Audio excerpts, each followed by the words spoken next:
தனுசு ராசிக்கு கண்டிப்பா திருமணம் நடக்கும். திருமணம் மட்டும் இல்ல, மறுமணமே நடக்கிறதுக்கு உண்டான வாய்ப்புகள் இருக்கு. தனுசுனாலே குரு.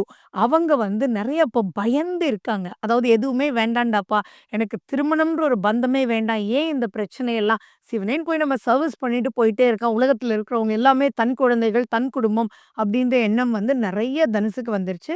ஆனா, இப்ப அந்த எண்ணம் மாறுறதுக்கு உண்டான வாய்ப்புகள் நெறைய இருக்கு.